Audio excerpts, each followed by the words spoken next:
Good Friday అన్నారు కదా. ఒక మనిషిని చంపేస్తే గుడ్ ఎలా అవుతుంది? జనరల్గా అందరూ మాట్లాడుకునేది అదే. మనల్ని కూడా చాలామంది తరచుగా అడుగుతూ ఉంటారు కదా. మనందరికీ తెలుసు ఏంటి, మనకు మంచి చేయడానికి ఆయన ప్రాణం పెట్టాడు కనుక ఇది మనకి మంచి శుక్రవారం, గుడ్ ఫ్రైడే. ఆయన సిలువ వేయబడేటువంటి ఆ సమయంలో ఒకసారి మనం సిలువ వేసే సమయానికి ముందు ఉన్న పరిస్థితుల గురించి పరిశీలన చేస్తే ఆయన్ని అర్ధరాత్రి ఇంచుమించు 12 గంటల ప్రాంతంలో గెత్సెమనేటువంటి ఆ వనంలో నుంచి ఆయన్ని ఒక్కసారిగా చెరలోనికి తీసుకువెళ్ళినట్లుగా ఒకసారిగా వెళ్ళి ఆయన్ని పట్టుకున్నారు కదా. మీరు మొదటి మాట చూస్తే లూకాసు సువార్త 23వ అధ్యాయము 34వ వచనాన్ని మనం గమనించినట్లయితే ఆయన సిలువలో పలికినటువంటి మొట్టమొదటి మాట, యేసు తండ్రి వీరేమి చేయుచున్నారో వీరెరుగరు గనుక వీరిని క్షమించమని చెప్పాను. ఆ మాటని యేసుక్రీస్తు ప్రభువారు సిలువ మీద పలికిన ఆ సందర్భాన్ని ఒక ఎంత పరిశీలన చేస్తే మొదట ఆయన్ని 12 గంటల ప్రాంతంలో అరెస్ట్ చేసినట్లుగా చూస్తున్నాం. అక్కడి నుంచి ఆయన్ని అన్న అనేటువంటి ఆయన యొద్దకు కొనుపోబడి ఒక ట్రైల్ లాగా అక్కడ ఒక గంట సేపు విచారణ జరిగింది. మొట్టమొదట 12వ గంటకు ఆయన అరెస్ట్ చేస్తే 12 నుంచి 1 గంట వరకు ఆయన అన్న అనేటువంటి ఆయన దగ్గర విచారణ చేయబడ్డాడు. ఆ తదుపరి గంటకి కయపా యొద్దకు ఆయన తీసుకుని వెళ్ళడం జరిగింది. ఇదంతా అర్ధరాత్రి ప్రాంతంలో జరుగుతున్నటువంటి సందర్భం. అక్కడ ఒక గంట గడిపిన తర్వాత అక్కడి నుంచి ఆయన్ని సన్హెడ్రిన్ సభ అంటే యూదుల యొక్క మహాసభ యొద్దకు 70 మంది పెద్దలు ఉండేటువంటి ఆ సభ యొద్దకు ఆయన్ని తీసుకుని వెళ్ళడం జరిగింది. వాళ్ళంతా కూడా ఒక గంట సేపు విచారణ చేసి విచారించిన తర్వాత ఆయన మరణానికి పాత్రుడు అని ఎంచి వారు అక్కడి నుంచి ఆయన్ని ఎక్కడికి తీసుకువెళ్ళారంటే పిలాతు యొద్దకు తీసుకుని వెళ్ళడం జరిగింది. పిలాతు యొద్దకు 1 అవర్ ఉన్న తర్వాత పిలాతు ఆయన గలిలేడని తెలుసుకుని అక్కడి నుంచి ఆయన్ని హేరోదు యొద్దకు తీసుకువెళ్ళడం జరిగింది.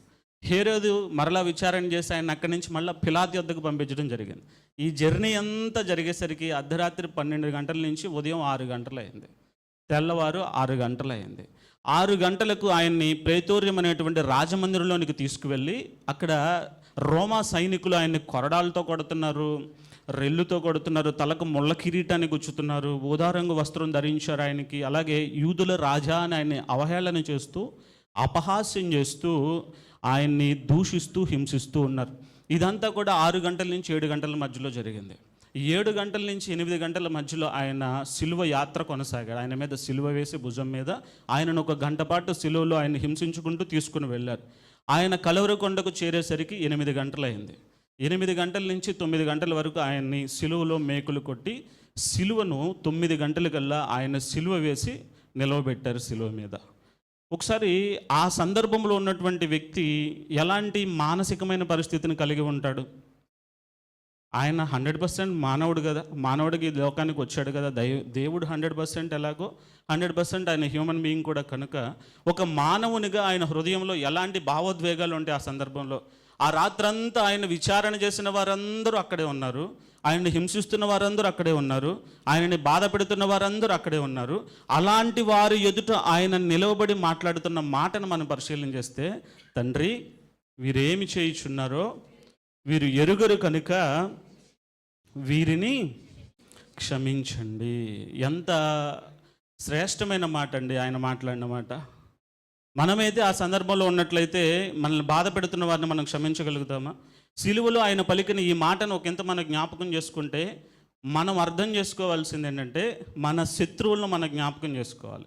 ఈయన ఆ మాట పలకటం చేత యెషయా గ్రంథం 53వ అధ్యాయంలోని 12వ వచనాన్ని, ఆ ప్రవచనాన్ని ఆయన అక్కడ నెరవేరుస్తూ ఉన్నాడు. యెషయా గ్రంథం 53వ అధ్యాయము 12వ వచనంలోని ప్రవచనాన్ని నెరవేరుస్తున్నాడు.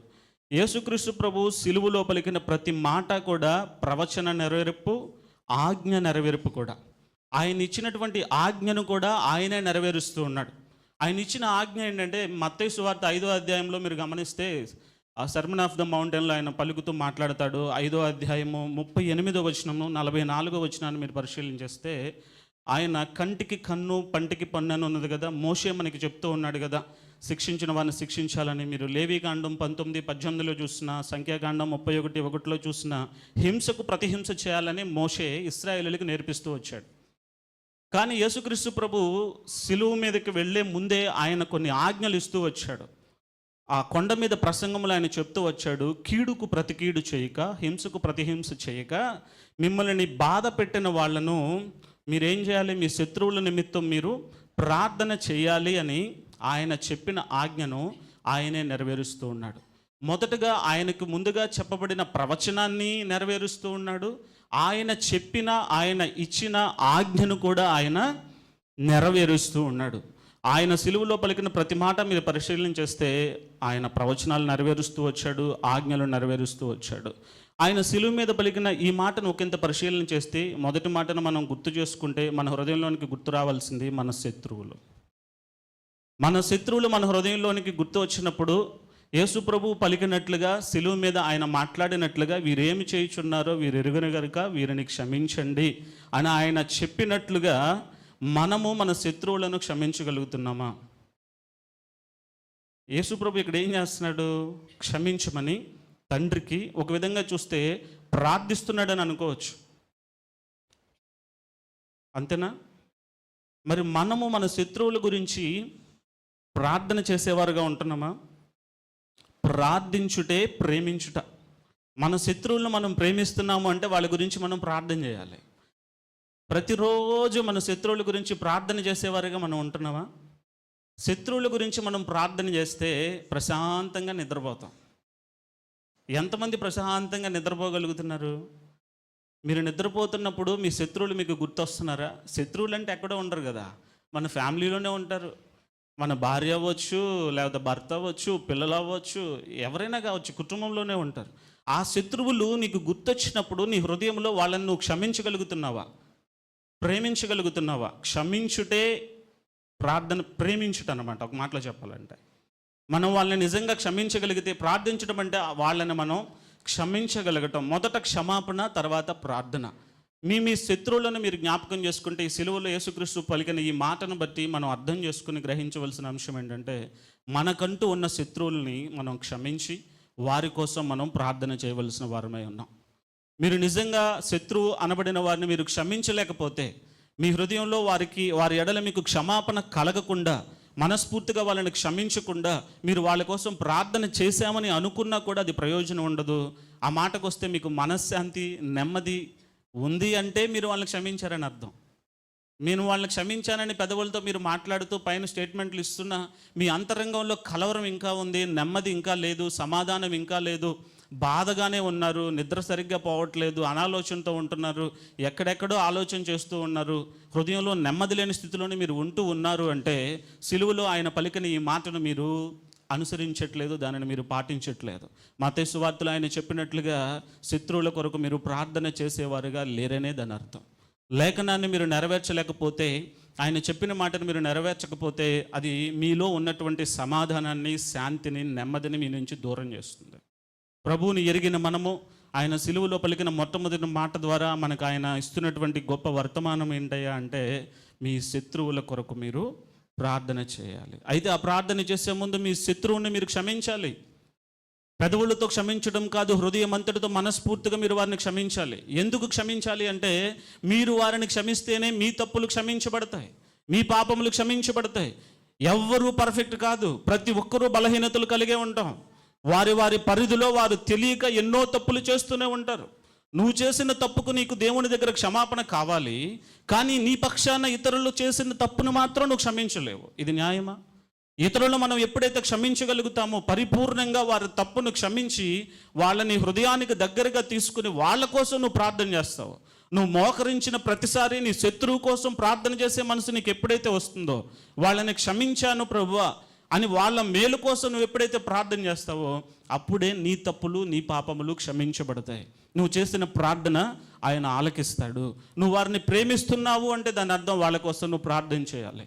మన కోసం, మన కుటుంబం కోసం, మనం ప్రేమించే వారి కోసం మనం తప్పక ప్రార్థన చేస్తూ ఉంటాం. కానీ మనకు శత్రువులుగా మరి మనను బాధ పెడుతున్న వారి కోసం కూడా ప్రార్థన చేస్తేనే మనము నిజమైనటువంటి క్రీస్తుని అనుసరించి నడిచేవాళ్ళం, క్రైస్తవులు అనబడటానికి అర్హులం. మరి ఎంతమంది మీ శత్రువుల నిమిత్తం మీరు ప్రార్థన చేస్తున్నారు? ఈరోజు మీరు ఆలోచన చేయాలి. శత్రువుల కొరకు ప్రార్థన చేసే మనస్సు మీరు కలిగి ఉన్నారా?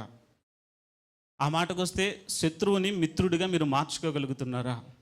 శత్రు భావంతోనే ఉంటున్నారా? కొంతమంది కపటంగా ప్రవర్తిస్తారు, పైకి మాట్లాడతారు, అంతరంగంలో కోపం అలాగే ఉంటుంది, ద్వేషం అలాగే ఉంటుంది, అసూయ అలాగే ఉంటుంది.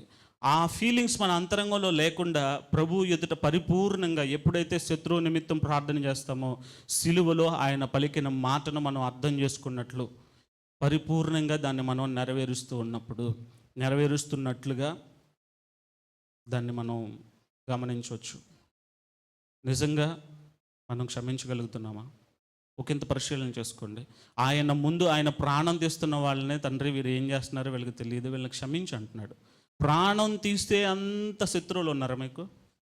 మీ ప్రాణాన్ని తీసే అంతగా మిమ్మల్ని బాధ పెడుతున్న వాళ్ళు ఉన్నారా? చిన్న చిన్న విషయాలకే పెద్ద పెద్దగా మన హృదయంలోనికి తీసుకుని మర్చిపోలేము, క్షమించలేము. వాళ్ళని చూస్తే అది గుర్తొస్తుంది, వాళ్ళు అన్న మాటే గుర్తొస్తుంది, వాళ్ళు చేసిందే గుర్తొస్తుంది. వాళ్ళ తర్వాత ఎన్ని మంచి పనులు చేసినా అవి గుర్తురావు. మీ గురించి ఎన్ని మంచి మాటలు మాట్లాడినా అవి గుర్తురావు. వాళ్ళు మీ హృదయానికి గాయపరిచిన మాటలు ఏవైతే మాట్లాడారో అవి మాత్రమే గుర్తొస్తూ ఉంటాయి.